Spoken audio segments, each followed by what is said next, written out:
प्रिय विद्यार्थियों, online class में आपका पुनः स्वागत है। क्लास आपकी बीएससी सेकेंड ईयर की पेपर 3 इलेक्ट्रॉनिक्स का लेक्चर नंबर 65। इसमें हम प्रीवियस वीडियो लेक्चर में पढ़ रहे थे आपका एल सेक्शन फिल्टर या एल अनुभाग फिल्टर। तो उसमें हमने कुछ थ्योरी पार्ट लिख लिया था और डायग्राम था उसको समझ लिया था, ठीक है। यानी उसकी कार्यविधि जो थी वो चित्र की सहायता से हमने उसको क्लियर कर लिया था और हम उसको लिख रहे थे, ठीक है। तो एल प्रेरक कुंडली एल के लिए और अर्ध तरंग दृष्टिकारी के लिए इसमें हमने क्या है उसको कंप्लीट कर लिया था। तो देखते हैं, स्टार्ट करते हैं उसके आगे का वीडियो, ठीक है।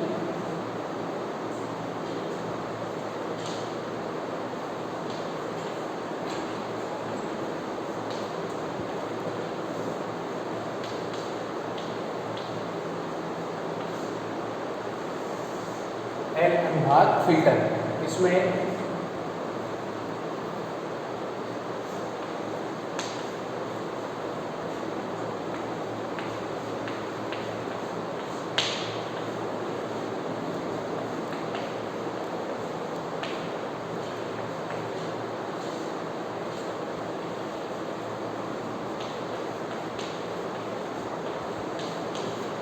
अर्ध तरंग दृष्टिकारी के लिए, ठीक है, और प्रेरक कुंडली एल के लिए हमने कंप्लीट कर लिया था। अब आज संधारित्र सी के लिए देखेंगे, ठीक है।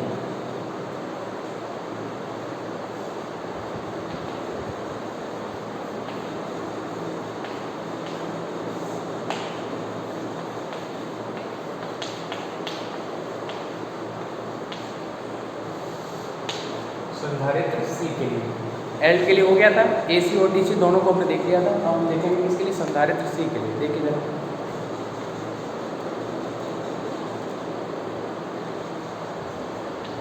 एल अनुभाग फिल्टर में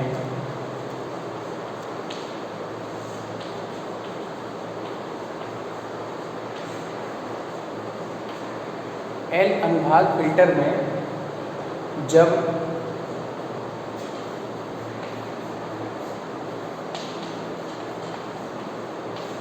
डायोड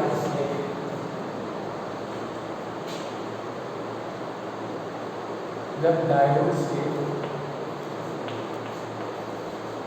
विद्युत धारा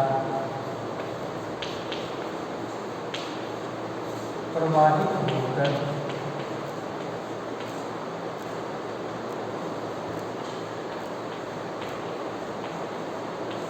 कुंडली एल से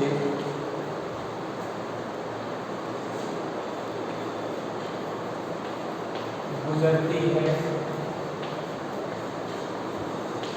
तब उसमें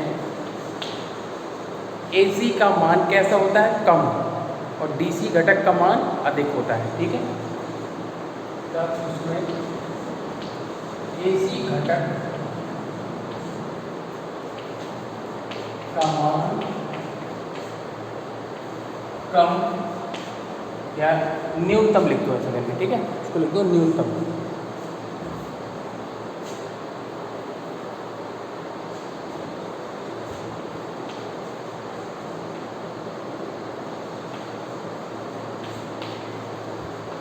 न्यूनतम तथा DC घटक का मान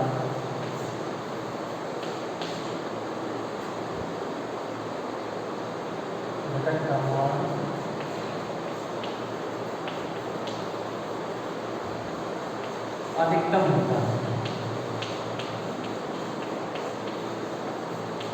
अब इसमें क्या होगा कि कुंडली एल से गुजरने के पश्चात DC घटक का मान ज़्यादा हो गया और AC घटक का मान क्या हो गया, कम हो गया। तो इस स्थिति में अब क्या होगा, इसके पश्चात यह विद्युत धारा कहाँ पर पहुँचती है, संधारित्र सी पर पहुँचती है। इसके पश्चात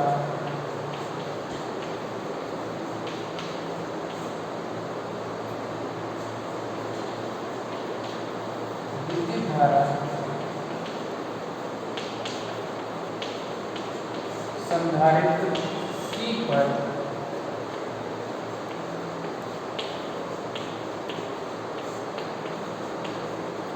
पहुंचती है, जिसमें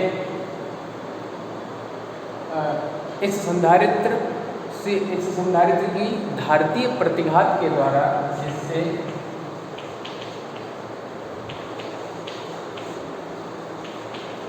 इस संधारित्र की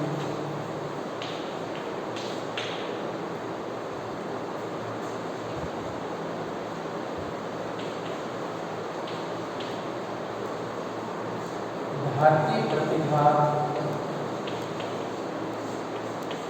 XC के द्वारा AC तथा DC भाग को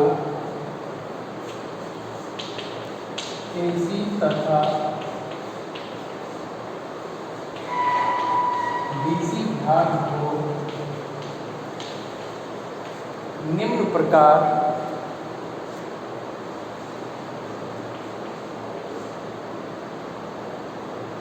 प्रभावित करती है।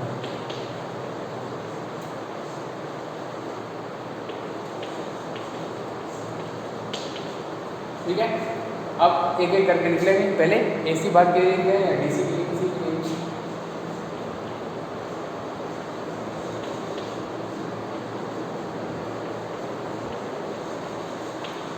AC भाग के लिए क्या मिला है?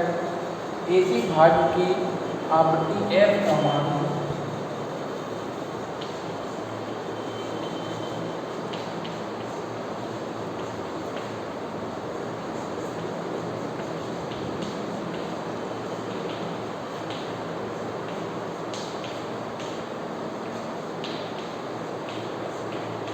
शून्य न होने के कारण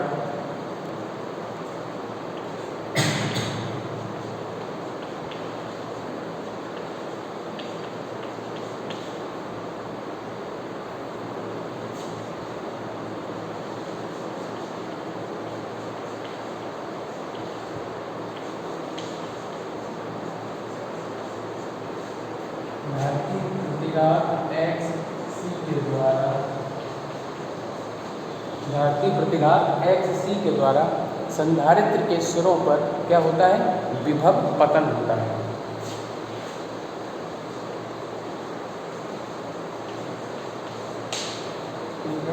संधारित्र, इधर देखो क्या लिखा है, अगर डिस्प्ले पर नहीं आ रहा तो बता दो, का मान शून्य न, बस न के इतने हैं, न होने के कारण धारतीय प्रतिघात XC के द्वारा संधारित्र के सिरों पर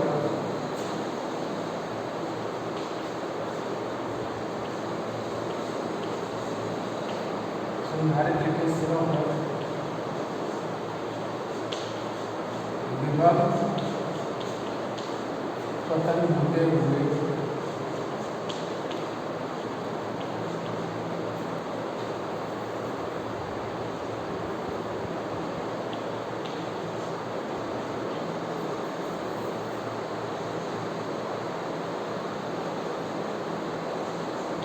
उपस्थित हो जाता है। ये नोट कर सकते हैं।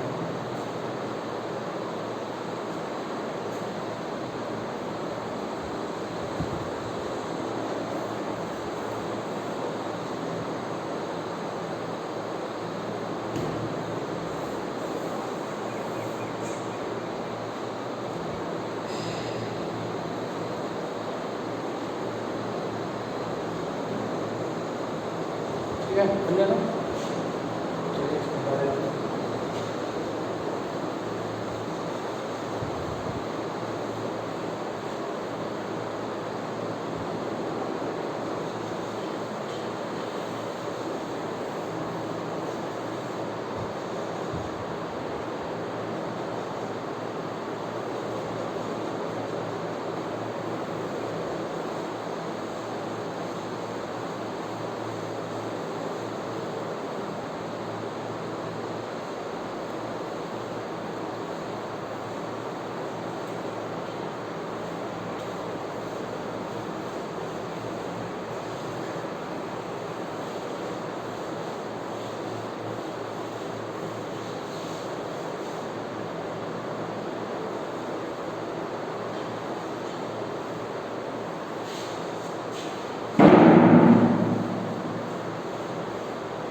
चलिए देखिए।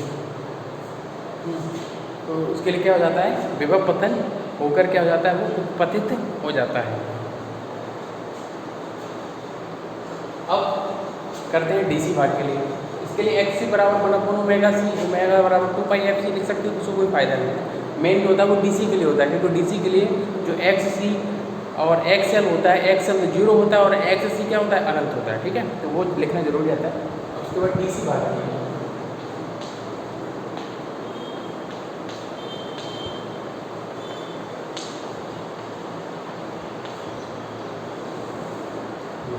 डीसी भाग के लिए देखो क्या हो जाएगा। डीसी भाग के लिए है आपका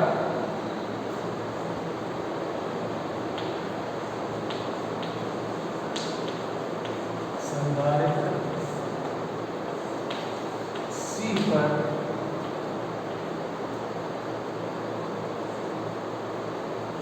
जब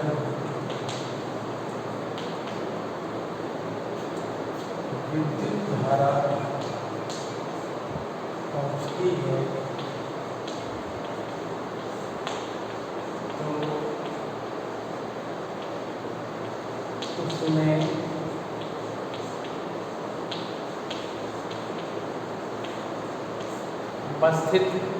तो उसमें उपस्थित डीसी भार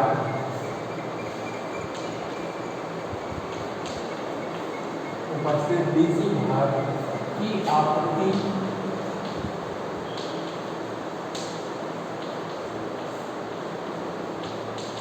का मान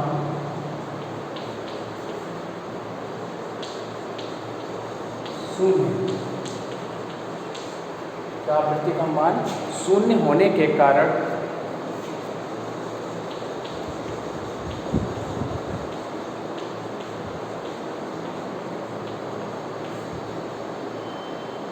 संधारित्र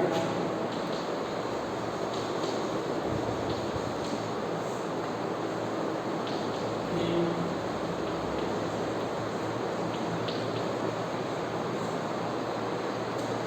धारितीय प्रतिभा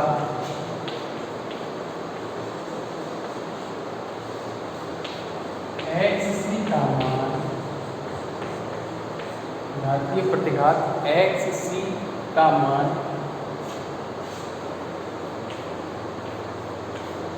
अनंत प्राप्त होता है।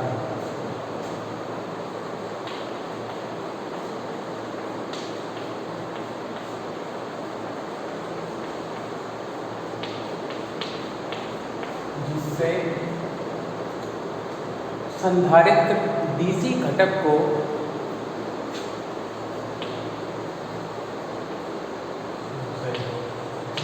संधारित्र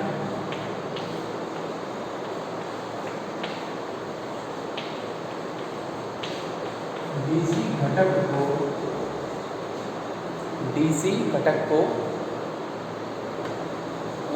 गुजरने नहीं देता है।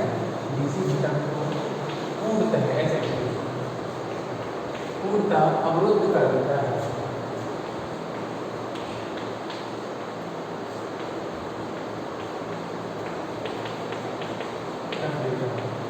और डीसी घटक उन्हें लोड प्रतिरोध RL की दिशा में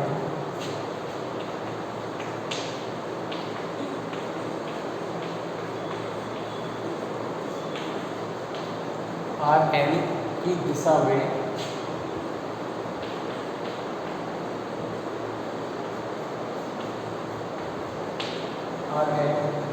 में क्या होता है, प्रवाहित होता है।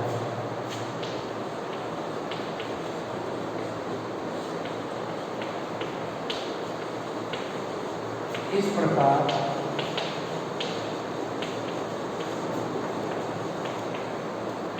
लोड RL पर प्राप्त दिष्ट धारा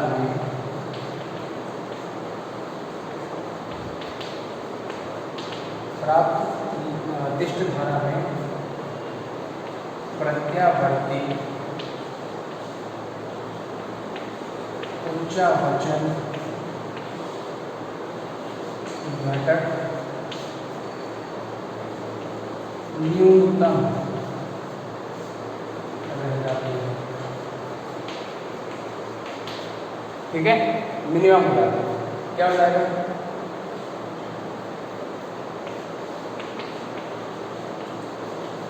डीसी के लिए एफ बराबर क्या है? 0। डीसी के लिए एफ बराबर 0, एक्स सी बराबर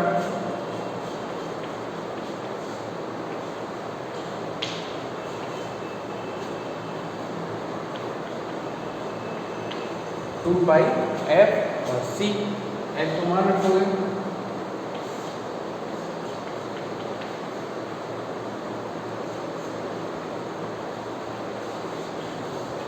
नोट कर लो इसको।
चलिए देखिए, अब है आपका, ये तो हो गया पूरा अर्ध तरंग दृष्ट कार्य के लिए। अब है पूर्ण तरंग दृष्ट कार्य के लिए।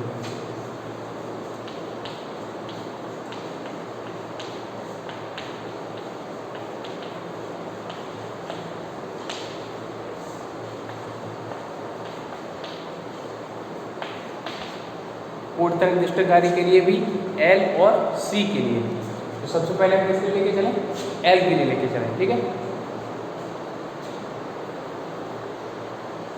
तो पहले इसकी वो लिख दो, पूर्ण तरंग दृष्टकारी की जो मेन वर्किंग रहती है, क्या रहती है कि धनात्मक अर्ध चक्र, अब इसमें धनात्मक का रहेगा, बताया था मैंने आपको कि धनात्मक अर्ध चक्र के दौरान D1 फॉरवर्ड और D2 रिवर्स, और नेगेटिव के दौरान, नेगेटिव हाफ साइकिल के लिए D1 रिवर्स होता है और D2 फॉरवर्ड होता है, वो चीज़ लिखेंगे। उसके बाद फिर L और C के लिए, ठीक है।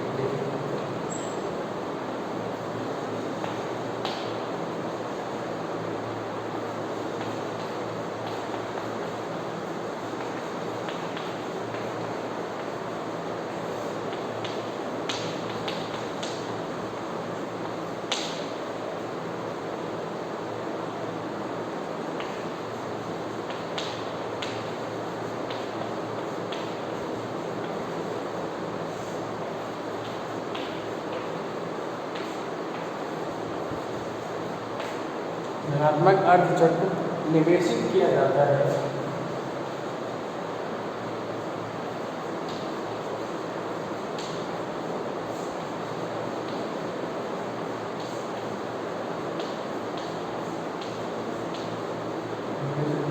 तब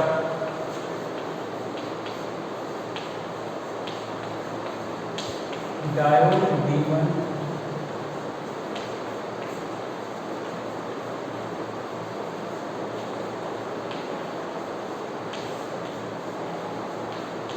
अर्ध अभिनति तथा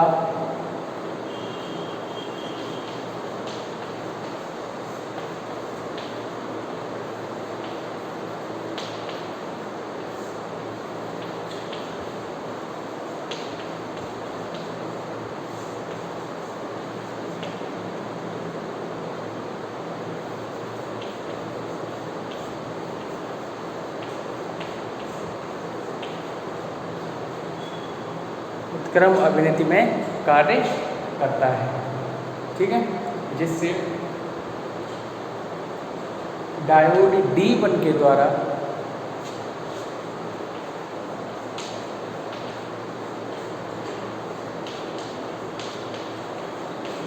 डायोड D1 के द्वारा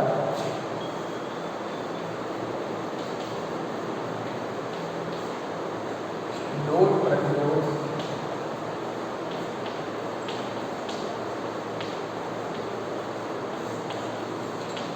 RL की दिशा में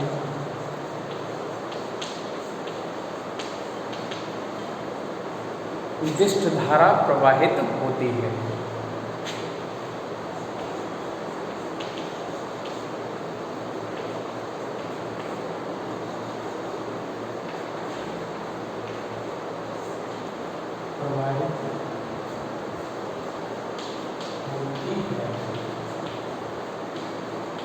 जिसमें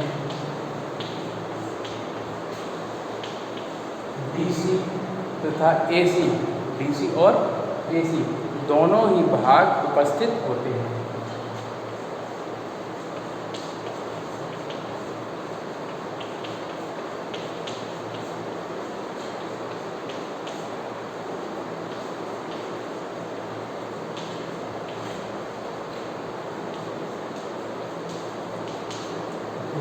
इसमें DC तथा AC दोनों भाग उपस्थित होते हैं। ठीक है, ये हो गया, ये होगी हमारी मेन वर्किंग जो आपकी पूर्ण तरंग दृष्टिकारी की है। ठीक है, अब इसके बाद जो कहानी शुरू होती है वो आप समझेंगे। ठीक है, लिखूंगा मैं बाद में, और अगर आप समझेंगे तो आपको लिखना है। देखो कैसे। अब इसके बाद क्या होता है, कुंडली L के लिए, क्योंकि L सेक्शन फिल्टर में क्या है, एक कुंडली है, दो चीज़ें हैं ना, एक कुंडली है और एक क्या है, संधारित्र है। तो पहले कुंडली L के लिए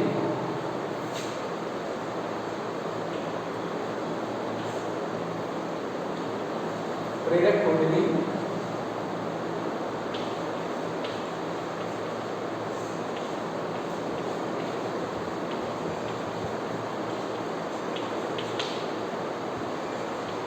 L के लिए।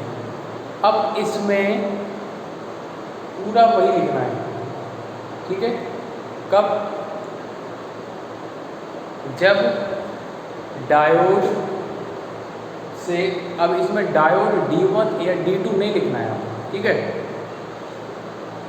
D1 के द्वारा लोड प्रतिरोध। ठीक है, अच्छा इसमें चाहो तो एक काम और कर सकते हैं, एक मिनट ना,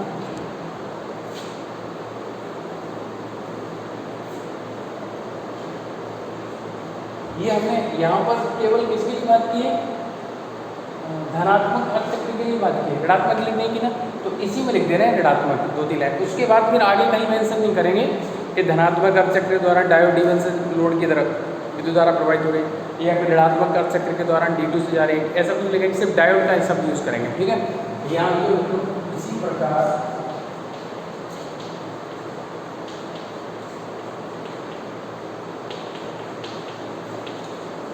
ऋणात्मक अर्थ चक्र के दौरान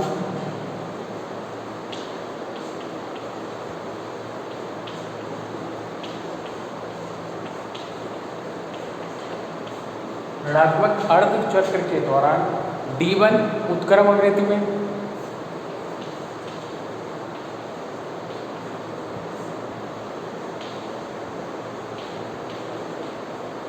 उत्क्रम अभिनेति में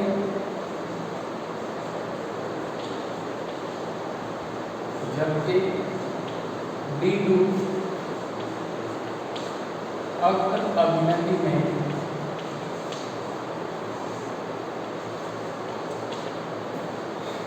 कार्य करता है।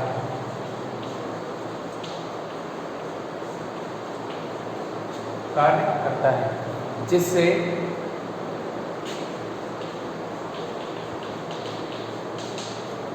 D2 डायोड के द्वारा या D2 के द्वारा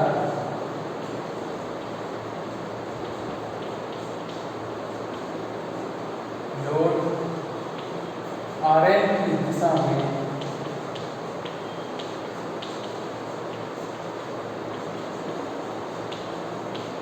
विशिष्ट धारा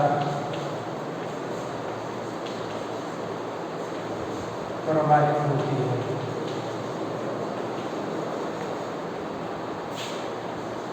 जिसमें AC और DC, जिसमें AC व DC दोनों घटक उपस्थित। ये हो गया पूर्ण तरंग दृष्टिकारी की कंप्लीट। ठीक है, अब इसके बाद अब जो हेडिंग हमें यहाँ डाली थी वो डालें, इसको नोट करो फिर आगे।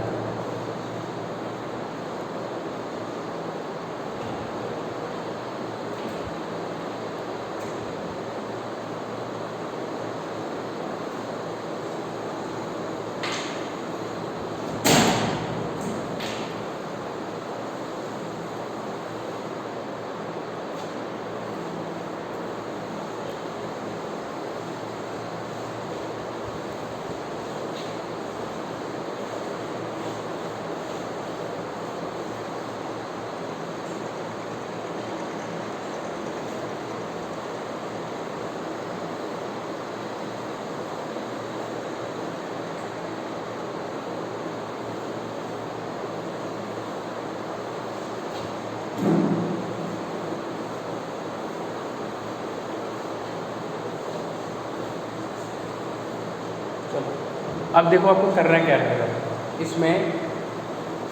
अब है आपका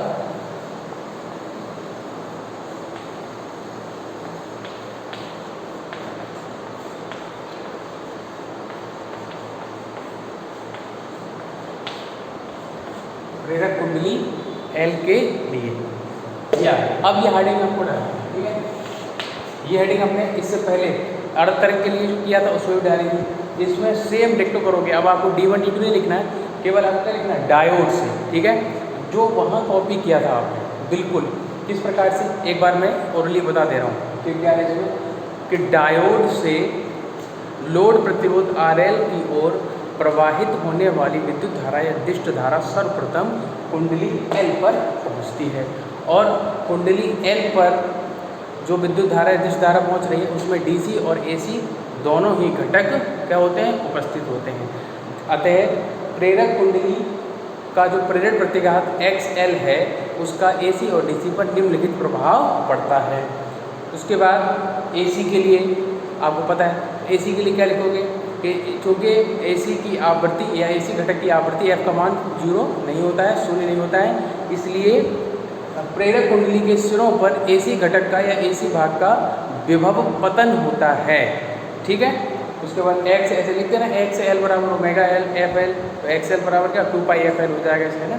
इसी प्रकार उसके बाद अगला पॉइंट क्या लिखोगे DC भाग के लिए, क्योंकि DC भाग की आवृत्ति का मान 0 होता है, इसलिए DC भाग के लिए प्रेरक कुंडली के प्रेरण प्रतिघात का प्रभाव नगण्य होता है, क्योंकि XL का मान क्या प्राप्त हो गया आपको 0 प्राप्त हो जाता है। ठीक है, उसका फॉर्मूला लिख दिया है XL बराबर 2πFL, F मान 0 तो XL बराबर क्या होगा 0।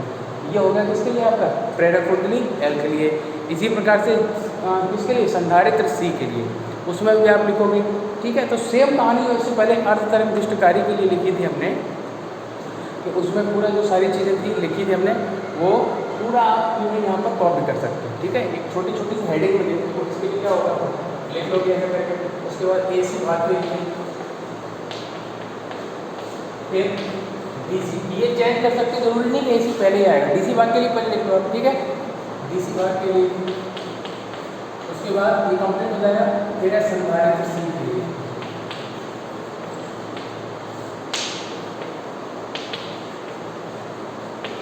संधारित्र C के लिए भी यही लिख लेंगे कि जब प्रेरक कुंडली से प्रवाहित धारा सर्वप्रथम कहाँ पहुँचती है, उसके बाद लोड RL पे पहुँचने से पहले संधारित्र C पर पहुँचती है, तो वहाँ DC कंपोनेंट तो AC तो गुजर जाता है, क्योंकि उसके लिए सिर्फ विभव पतन होता है और वो गुजर जाता है, जबकि DC भाग पूर्णतः अवरुद्ध हो जाता है और पुनः वापस कहाँ चला जाता है, लोड प्रतिरोध RL पर। ये कंप्लीट आप काम करेंगे।